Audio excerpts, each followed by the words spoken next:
판사의 독립성이 지켜지지 않는 법원. 그렇다면 법은 권력으로부터 자유로울까요?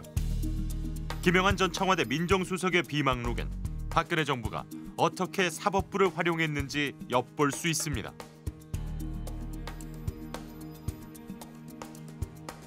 법원이 지나치게 강대화되고 공룡화됐다. 견제 수단이 생길 때마다 길을 들여야 한다. 비망록엔 법관들의 이름이 수시로 등장합니다.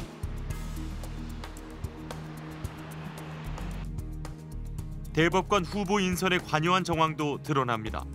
하마평에 오른 인물은 공안검사 출신 박상옥. 도서관이 책상을 탁 치니 하고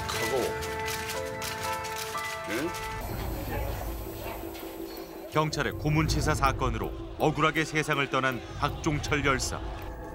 당시 수사검사였던 박상옥 대법관 후보의 이력이 문제였습니다. 인사청문회장에선 날선 비판이 쏟아졌습니다. 박종철 고문치사 은폐 조작 사건을 꼽았습니다. 이 수사팀의 일원이셨죠? 부끄럽다고 수사팀의 일원이었습니까? 아닙니까? 의원님과 좀 생각이 다릅니다. 당연히 제가 수사팀의 잠깐만요. 일원이었습니다. 그래서 1차 수사에서 경찰의 고문 축소 밝혀내지 못하고 경찰 수사 그대로 2명만 기소하고 말았고 2차 수사 김승훈 신부 폭로로 충분히 다 밝혀낼 수 있음에도 고문경관 3명 추가하고 말았잖아요. 이게 역사적 진실입니다. 스스로 책임을 방기했다면 비겁한 것이고요. 추가 가해자의 존재 여부를 몰랐다면, 은폐 축소 의혹조차 몰랐다면 무능한 검사였습니다.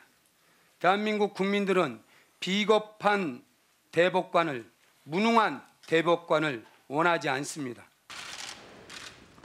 하지만 박상옥 후보는 무사히 대법관 자리에 올랐습니다.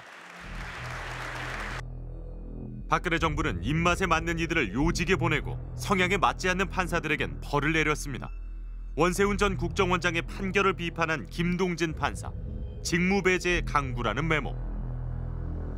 법관을 길들이려는 청와대의 의지는 즉각 실행됐습니다. 정직 2개월 처분을 받은 겁니다.